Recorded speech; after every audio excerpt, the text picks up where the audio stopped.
Shalom, saudara-saudara terkasih, di mana saja hendak berada, orang-orang asli Papua.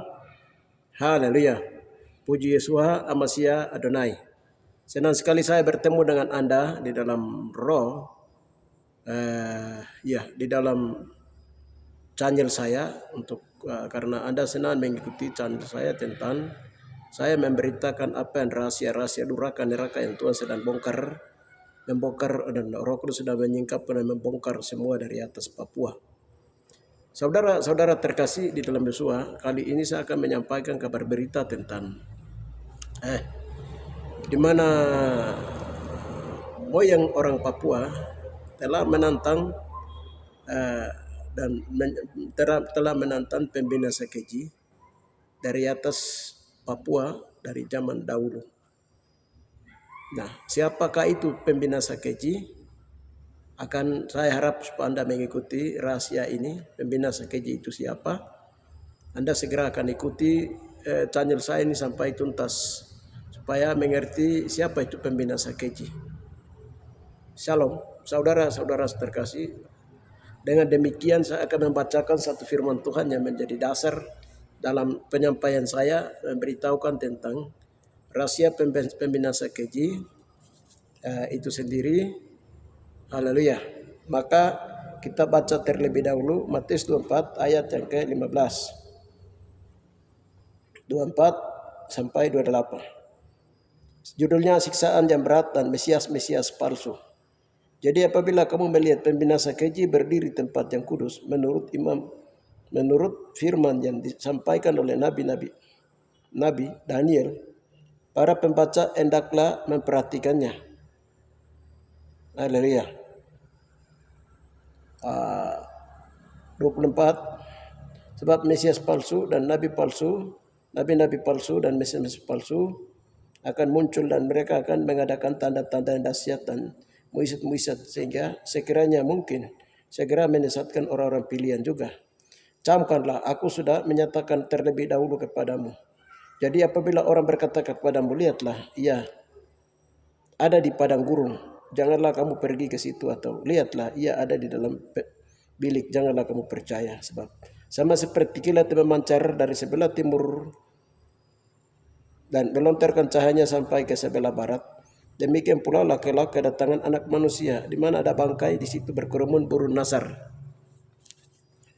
Saudara terkasih, haleluya. Apa itu pembina Sakeji dan apa itu Mesias palsu dan juga apa itu nabi-nabi palsu. Baik, sebelum saya dan apa itu, kenapa itu untuk menentang nabi palsu, untuk menentang Mesias palsu, maka gerakan itu akan dimulai dari timur ke barat. Timur jauh dari Yerusalem adalah di Papua, dan akan melaksanakan amanat perintah firman Tuhan, laksana burung buas yang akan melaksanakan firman Tuhan dari timur ke barat. Itu mereka atau pasukan serdadu Tuhan yang akan datang dengan kegerakan rohani, dengan tempur rohani yang sangat dahsyat dari timur ke barat, yaitu dari Papua. Baik, saya akan menyampaikan ini dalam Rema dan Logos, maka Anda bisa dapat mengikutinya. Di dalam Rema, saya sudah berulang kali memberitahukan bahwa Bapa memberitahu kepada kami bahwa pada waktu Yesus lahir di Morogua Patare Mewo di Papua, Yesus Amasya Adonai Kohe Gadol, itu marga yang tiga raja datang memberikan emas itu. Salah satunya adalah jatuh di marga Magai. Dia bawa emas karena marga Magai dia tinggal itu dari tempatnya emas. Itu rahasia yang sedang Tuhan bukakan di atas tanah Papua. Di akhir zaman menjelang Tuhan kembali ke bumi melalui pintu Golden Gate di Papua. Ya, saya mau sampaikan pada tahun 2022 itu ada seorang kepala suku dari Magai, Niko Magai. Dia ada di wilayah Dumadama. Dia ada di antara Mimika dengan Deyai. Nah, beliau ini pernah menyatakan bahwa dulu mereka punya sejarah bahwa sebenarnya misionaris masuk itu mereka sampai di wilayah daerah Magai. Tapi Magai itu mereka tolak orang. Mereka bilang tidak boleh kamu masuk ke sini. Bahkan mereka perang dengan orang-orang misionaris itu, orang Roma itu. Nah, jadi waktu dia cerita itu karena dia bilang itu memang moyang cerita seperti itu. Ya, lalu mereka kembali baru dari bawah baru mereka masuk ke pedalaman Papua. Dia kasih tahu seperti itu. Dan itu memang cerita itu wilayah selatan itu terkenal.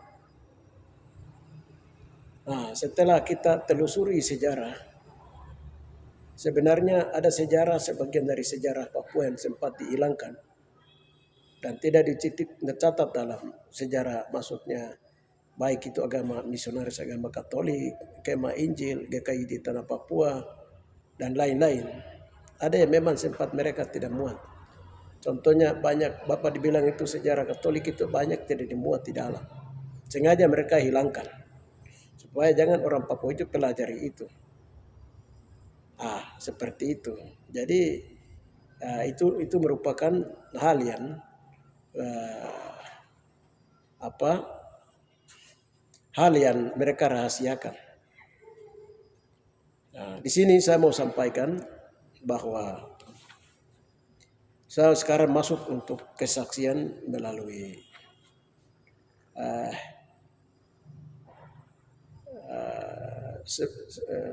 contohnya.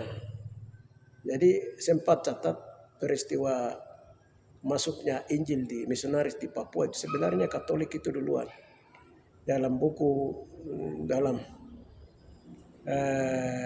isi Robert, perjalanan kenabian dari timur dari Papua ke Yerusalem itu, di situ mencatat bahwa sebenarnya tahun 1569 itu Injil Katolik sudah masuk di wilayah selatan.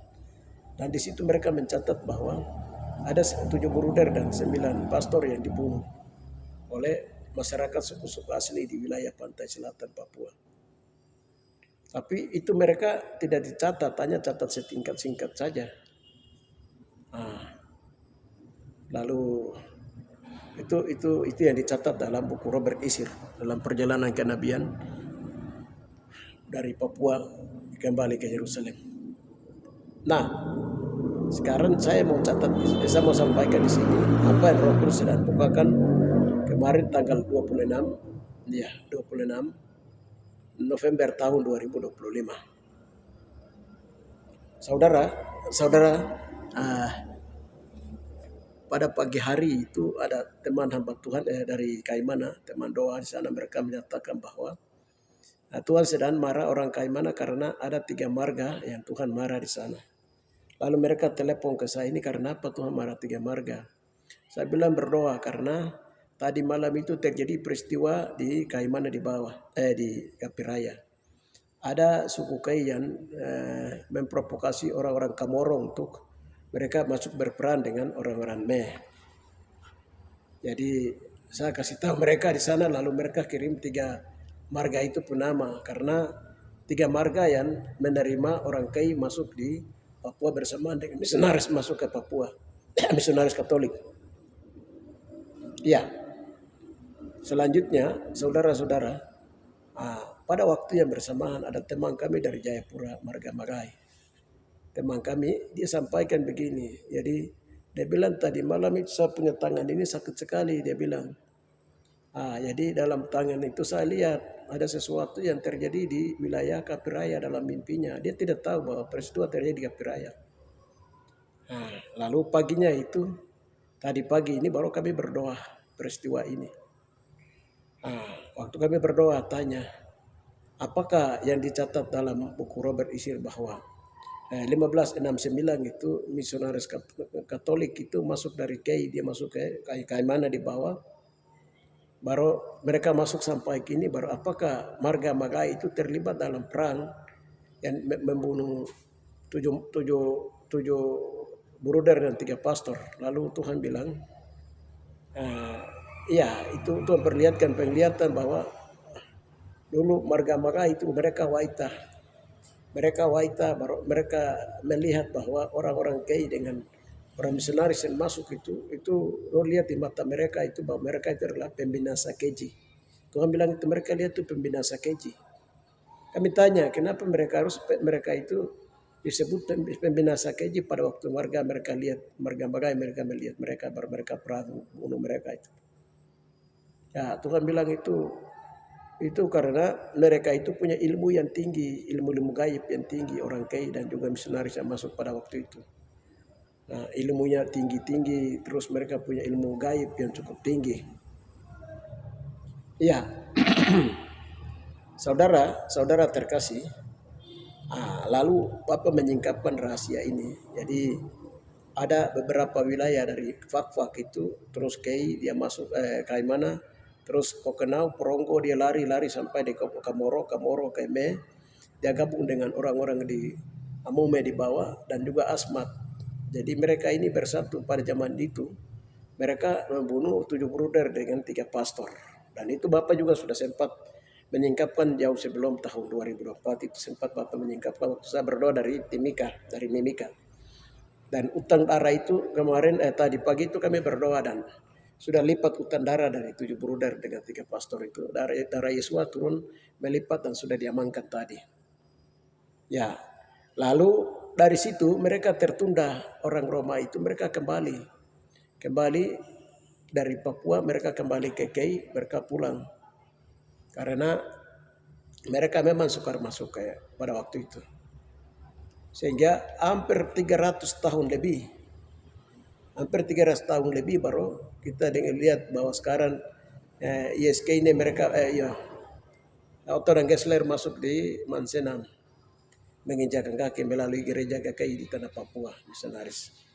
Mereka masuk di Mansenam di Manokwari itu. Jadi sepanjang peristiwa yang terjadi waktu Katolik masuk di bawah, misionaris masuk di bawah itu tidak dicatat. Peristiwa yang terjadi ini baru rahasia ini Roh Kudus dan bongkar. Nah, setelah itu kami berdoa tanya Tuhan, kenapa sampai Kapiraya tadi malam itu tadi malam itu suku Kamoro dengan suku Kei dengan Kamoro itu mereka bunuh pendeta satu atau gembala satu di bawah Peuka. Marga ini. Ya, marga Peuka. Di Kapiraya. Jadi Bapak bilang begini, itu mereka memiliki ilmu yang bisa membunuh manusia itu dalam hitungan jam, 1 jam atau hitungan menit atau hitungan 1 detik. Itu bisa mereka ambil kepala. Mereka mempunyai ilmu setinggi itu. Orang-orang Kei, di belakangnya itu ada orang Roma. Ya, Bapak memberitahukannya begitu. Lalu kami berdoa, dia punya pusat ilmu pertapan ilmu ini ada di mana? Jadi itu dibilang itu dia ada di Kei besar, Kei kecil. Jadi kekuatan ilmu gaib mereka itu dihancurkan. Api Tuhan turun bakar dan musnahkan. Lalu kami cari tahu kenapa sampai dia itu memiliki ilmu yang bisa provokasi orang-orang Papua sehingga suku makan suku bunuh suku terjadi di wilayah Mimika di bawah, Timika dan hampir kebanyakan dia terjadi.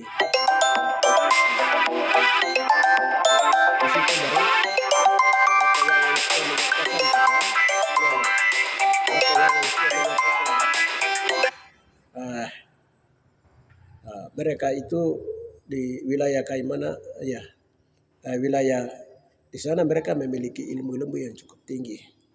Nah itu yang pada zaman itu orang-orang pada zaman itu orang Marga Magai dan lain-lain orang-orang di pantai selah mereka lihat mereka itu ilmu orang Keji karena mempunyai ilmu yang cukup tinggi.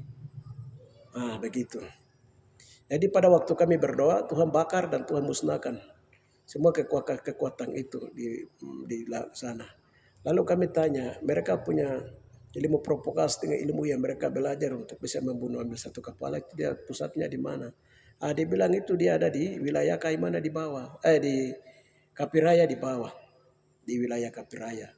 Jadi mereka tahu sehingga mereka masuk bertapa di situ orang-orang Kei.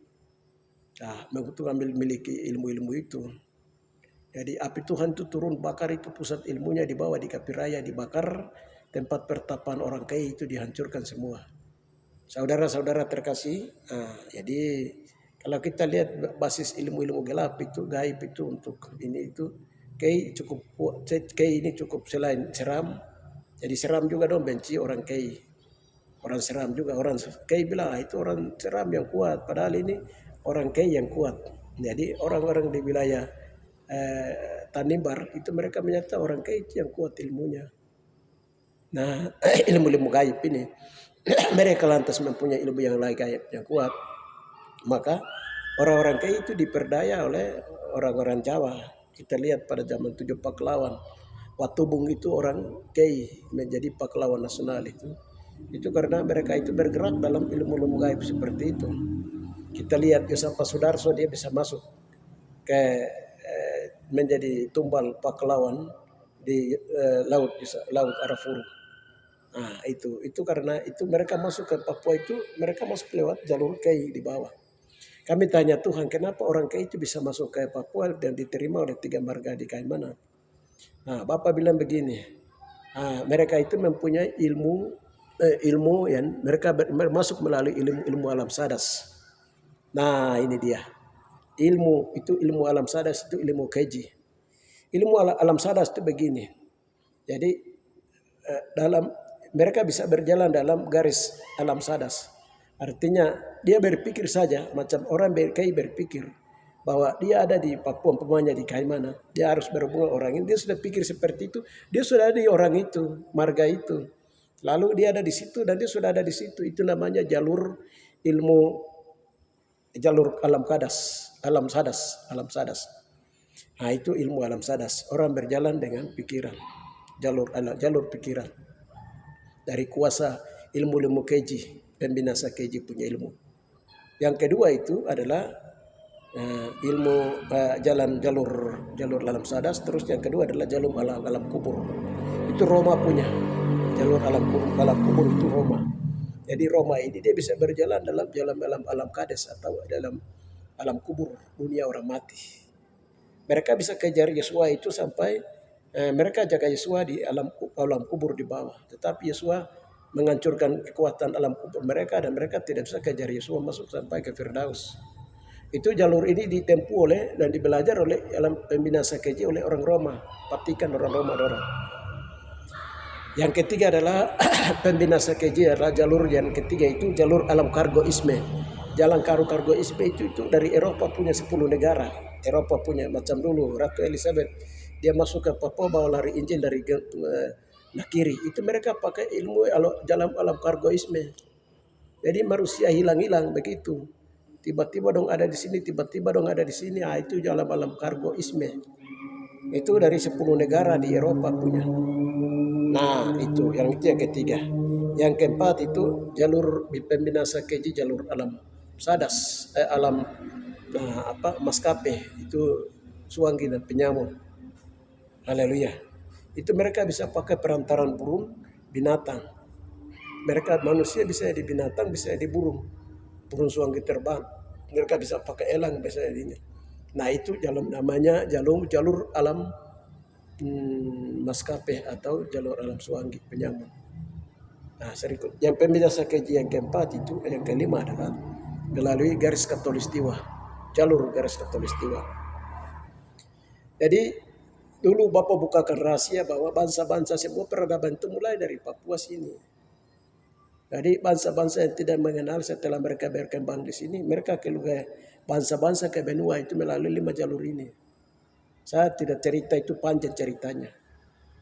Jadi bangsa-bangsa lain yang tidak mengenal Tuhan itu pada zaman dahulu itu dong belajar, mereka bisa bergerak di alam-alam ini.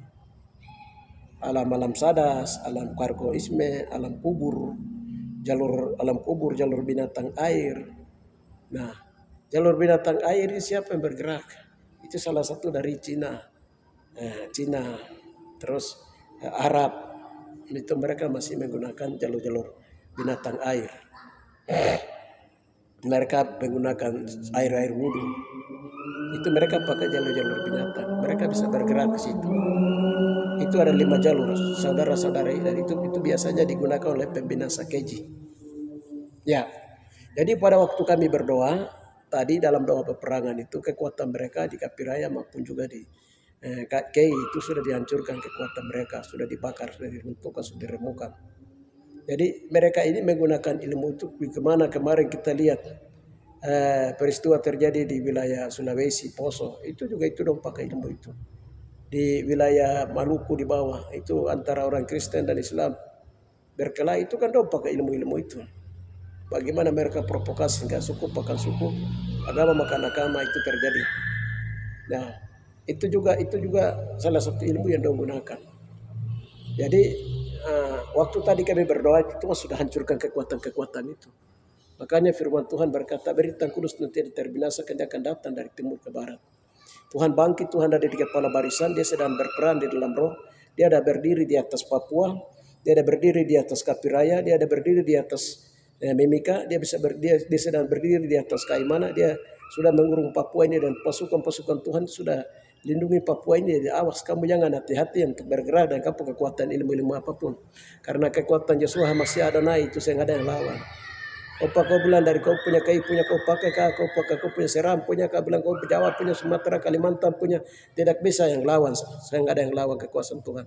Beritaan kudus nanti terbinasakan, dia akan datang dari timur. Haleluya. Apalagi kau bilang kau pakai kau punya Roma punya. Karena Roma punya itu kau sudah hancurkan dan Paulus sudah mati. Sekarang kau mau pakai untuk dari Amas punya kau pakai juga, kau itu tidak akan bisa, saudara-saudara terkasih. Karena Yesua itu adalah Raja yang adil yang datang dari timur. Itulah Yesua Hamasia Adonai yang asli, yang lahir di Papua. Sudah berabad-abad lamanya. Nah, namanya disembunyikan. Tempatnya disembunyikan, tempat kelahirnya disembunyikan. Dia menyingkap rahasia itu di akhir zaman. Dia memberitahukan, maka Yesus berkata, berita yang kudus seperti kedatangan anak manusia. Sebab sama seperti kilat memancar dari sebelah timur, melontarkan cahayanya sampai ke sebelah barat. Demikianlah pula kelak kedatangan anak manusia. Dia datang dari arah timur. Haleluya, tempat bayi dia lahirkan, tempat raih matahari. Haleluya. Saudara-saudara terkasih, di timur itu tempat pembuangan dosa, tapi di timur juga ada, jangan lupa bahwa taman yang ada di sana dan tempat masuk keluar Tuhan ke bumi itu ada di timur, pintu Golden Gate. Saudara-saudara terkasih, kita lihat agama bangsa-bangsa itu di muka bumi. Itu kenapa selalu pikirannya menghadap ke penyembahnya menghadap ke timur, termasuk Roma, menghadap ke dewa matahari ke timur, karena mereka tahu bahwa sebenarnya Tuhan yang Maha Besar itu ada di sebelah timur. Haleluya. Saudara-saudara terkasih, haleluya. Di sini saya kembali lagi fokus ke pembinasa keji. Jadi pembinasa keji itu orang yang mempunyai ilmu-ilmu yang tinggi. Nanti pada akhir zaman di Alkitab ini, Daniel dia menyatakan bahwa itu adalah pembinasa keji, itu adalah bilangan antikris yang memiliki binatang angka manusia, binatang antikris 666. Jadi pada waktu itu moyang dari marga Magai dan lain-lain, marga PKG, marga lain yang ada di wilayah selatan ini, mereka berperan dengan orang-orang itu, orang Roma itu dianggap itu orang-orang keji. Haleluya. Haleluya. Jadi mereka ini mengganti nama-nama Yesua yang sebenarnya. Mereka menggantikan nama Yahusua Hamasia Adonai dengan nama Yesus, nama dewa-dewa mereka di Roma, nama-nama dewa-dewa mereka di Yunani, nama dewa-dewa mereka di Eropa, di Inggris. Dong ganti Yesus Yahusua Hamasia Adonai yang asli, dong ganti dengan Yesus dalam menurut mereka. Makanya kisah para rasul berkata bahwa di bawah kolong langit tidak ada nama lain yang diberikan oleh manusia memberi keselamatan. Di bawah kolong langit tidak ada nama yang diberikan oleh manusia yang dapat menyelamatkan manusia. Nama yang diberikan hanya oleh Bapa di surga. Dari surga itulah yang menyelamatkan manusia. Siapa itu? Yahusua Hamasia Adonai. Itu sejatinya Ibraninya itu. Jadi batu karang itu tetap batu karang. Tidak bisa batu karang itu dia berubah. Nanti berapa tahun kemudian dia berubah. Atau pohon zaitun tetap pohon zaitun. Nama Yehuwah itu tetap nama Yehuwah pencipta langit dan bumi. Nama Yahusua Hamasia Adonai itu tetap nama Yahusua Hamasia Adonai. Jadi pada zaman dahulu sudah tahu di atas tanah Papua ini, orang yang tidak bawa nama Yahweh Yahusua Hamasia Adonai atau nama Yehuwah itu mereka bunuh, mereka tolak. Makanya pada waktu misionaris masuk dari 36 itu, ya 36, 35 33, 34 itu mereka tanya, kalau kita mau naik ke daerah pedalaman di atas Sukume itu, nanti kamu bicara apa ya? Dong bilang kamu harus bicara itu muka-muka, iko-iko, damai-damai, muka-muka. Muka-muka itu artinya damai-damai, muka-muka. Ah itu baru dong mengerti. Muka-muka itu artinya bahasa dulu itu artinya damai, sejahtera dari Bapa. Itu kata salam yang paling dalam. Nah itu baru mereka tahu mereka juga manusia. Saudara-saudara terkasih, ini tidak main-main. Nah, waktu misionaris Katolik masuk di tete saya pergi terima tahun 35 dan 36. Nah, pada waktu Pastor Tileman tanya kepada tete saya, aku ketekenge, kamu punya sebenarnya Injil itu dia terjadi di sini, jadi kamu punya Yesus punya nama asli itu di sini itu siapa? Ditanya. Nah, dia mau kasih tahu tapi dia bilang begini, tunggu dulu nasa kata saya punya Bapa. Jadi pada waktu dia tanya lalu beberapa hari kemudian itu Bapak ini ketemu dan saya punya tete namanya Bayi Cekege, lalu tanya, apakah ini mereka ada tanya tentang peristiwa Yesua yang terjadi di sini? Baru saya punya tete bilang begini, jangan kasih tahu, bilang saya tidak tahu. Karena kau kasih tahu, nanti mereka itu Roma itu akan bunuh kita. Jadi orang itu sudah tahu. Jadi aku ketika dia kembali ke Telemas, dia bilang itu saya tidak tahu karena Tete juga tidak tahu, dia bilang begitu. Lalu misionaris dong tangkap ini Tete diambil di leher sini baru. Dong kan jalan dengan alam, jadi dong tangkap baru dong ambil. Ternyata itu 10 perak itu ada di dekat leher sini dong ambil Roma. Itu semua mainan dalam alam roh, mereka bermain dengan alam-alam karbo, alam-alam jalan, ya alam-alam kubur. Saudara terkasih, misionaris pertama dulu masuk itu mereka menggunakan kekuatan-kekuatan gaib juga. Melalui jalur-jalur yang tadi.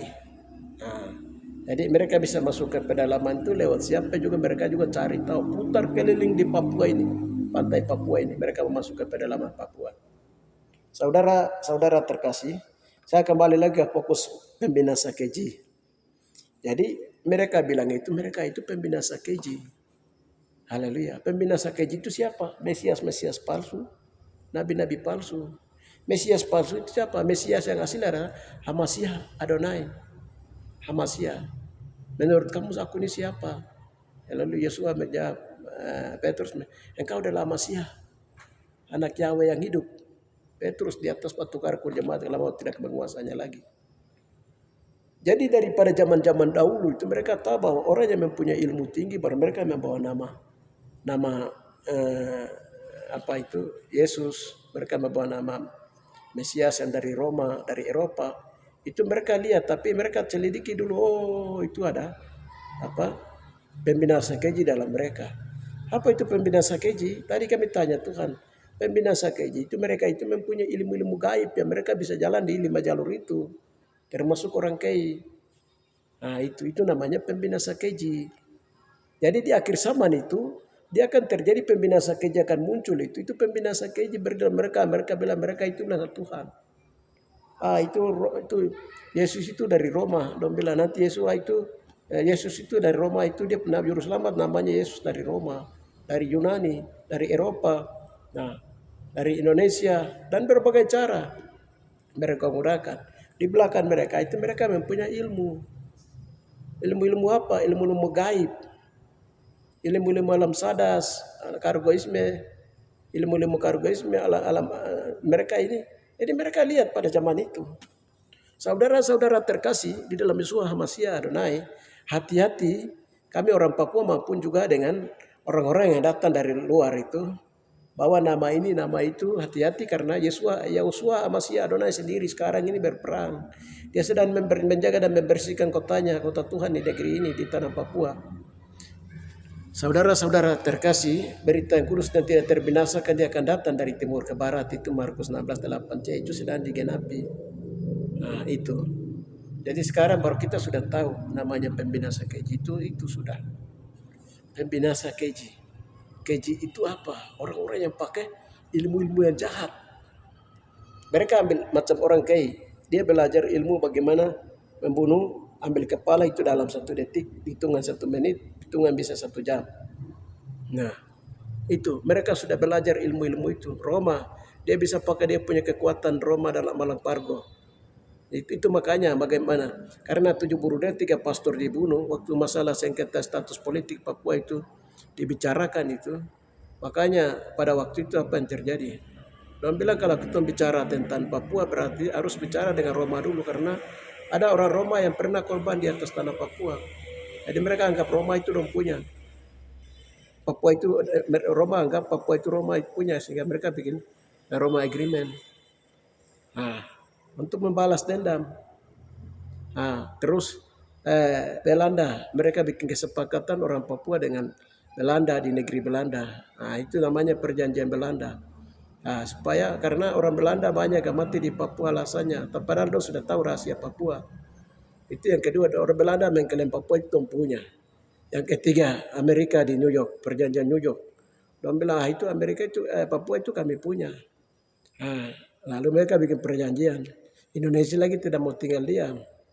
Nah, Soekarno lagi dia tahu notabene dulu Soekarno itu dia datang di Papua itu jalan sama-sama dengan Sapo Tete, Tuhan sudah kasih tahu. Nah, apa yang mereka buat itu Tuhan sudah beritahu karena sudah kami berdoa. Jadi Soekarno juga dia masuk ke Papua dengan berbagai cara untuk bagaimana 61 dia bikin Trikora.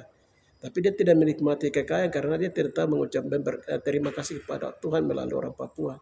Karena dia ambil kekayaan orang Papua dia kasih merdeka Indonesia. Nah, saudara-saudara terdakwa di seluruh tanah air dan seluruh Papua dan seluruh Indonesia dan bahkan seluruh dunia. Haleluya. Saya mau beritahukan kamu bahwa apa yang kami sedang beritahukan itu bukan dari kami, tapi ini Roh Kudus sedang meningkapkan semua rahasia durhaka neraka bangsa-bangsa. Nah, dengan demikian, pembinasa kejian coba-coba untuk merebut atau mempermainkan orang asli Papua atau negeri ini sudah tidak relevan lagi, sudah tidak berlaku lagi, saudara-saudara terkasih. Ini saya mau beritahukan karena Papua sudah dalam perlindungan Tuhan, Papua sudah menjadi kawasan Tuhan. Haleluya. Itu radar-radar Tuhan dan internet rohani Tuhan dan alat-alat canggih yang nyata di Yerusalem, di Israel sana. Dalam roh itu alat-alat itu di dalam roh itu Tuhan sudah pasang di atas tanah Papua. Jadi kamu masuk lewat lubang jalur alam sadas kah, alam kubur kah, alam binatang air kah, alam maskapai kah, alam katulistiwa kah, tidak akan dapat kamu menerobos masuk. Apalagi kamu mendemonstrasikan kekuatan kuasa gelap ini, tidak bisa karena Yesua itu dia datang bagaikan kilat yang memancar memancar cahaya yang sebelah timur sebelah barat. Demikianlah kedatangan anak manusia. Hal itulah Yesua yang asli, Amasiah yang asli. Haleluya. Itulah Raja semesta Raja di atas segala Raja, Tuhan di atas segala Tuhan. Yang berabad-abad lamanya dia bersembunyi di balik Golden Gate, pintu gerbang timur. Setelah dosa-dosa yang menutupi pintu gerbang timur itu diselesaikan, Yesus akan menunjukkan keasliannya. Makanya kalau orang Jawa itu dong tahu itu dan orang Jawa itu dong takut kalau Raja yang adil yang datang dari timur itu. Siapa Raja yang adil yang datang dari timur itu? Itulah Yahushua Hamasiah Adonai. Ingat kamu orang Jawa, yang datang dari Raja yang adil yang datang dari timur, itulah Yeshua Hamasiah Adonai, Raja semesta alam. Jadi kekuatan apapun dari tanah Jawa kah, dari Kei kah, dari manakah, itu Yeshua Hamasiah Adonai akan hancurkan semua, sudah melancurkan. Jadi hati-hati bergerak ke arah Papua dengan menggunakan kekuatan apapun. Itu saja yang bisa saya sampaikan, saudara-saudara terkasih di dalam Yeshua Hamasiah Adonai, karena Bapa itu dia mengasihi bangsa-bangsa. Dia mengharapkan semua kekejian harus diakhiri sehingga orang yang percaya kepada Yesus itu akan diselamatkan. Itulah kasih Yesus yang abadi. Namun jangan lupa bahwa Yesus adalah panglima perang kami. Dia raja di atas segala raja, Tuhan di atas segala Tuhan. Coba hanya tertulis demikian dalam Markus, dalam Wahyu 11, 19, 11 sampai 16. Mari kita berdoa. Bapa yang baik, di dalam nama Yeshua Hamasiah Adonai, terpujilah Tuhan gunung batu kami yang mengatakan bertempur hari-hari kami untuk berperang. Engkau ada di kepala barisan, Engkau Raja di atas segala Tuhan, di atas segala Tuhan. Yeshua Hamasiah namanya. Di dalam jubahnya dan di pahanya tertulis Raja di atas segala Raja, Tuhan di atas segala Tuhan. Sehingga ada kekuatan dan dapat bertahan melawan kekuatan-Mu. Yeshua Hamasiah Adonai, kami melindungi negeri ini. Kami memagari negeri ini, seluruh tanah Papua, Bapa kami memagari. Orang-orangnya kami melindungi. Kekuatan-kekuatan gaib pembinasa kejian sedang bergerak di seluruh tanah Papua. Engkau membakar, engkau meruntuhkan, engkau membinasakan, engkau merobohkannya. Kami mengucap syukur dan memuji Engkau, muliakan nama-Mu Bapa, di dalam nama Tuhan Yesus Al-Masih Adonai. Malaikat Tuhan yang juga mematom dan granat-granat Tuhan terpasang di seluruh tanah Papua. Radar Tuhan dan segala pesawat-pesawat dari surga punya seluruh terus menjangkau Papua ini Bapa, dalam perlindungan Tuhan yang abadi. Kemuliaan bagi Bapa di tempat maha tinggi. Kami mengucap puji Engkau, muliakan nama-Mu. Haleluya. Amin. Salam saudara-saudara terkasih, Tuhan memberkati.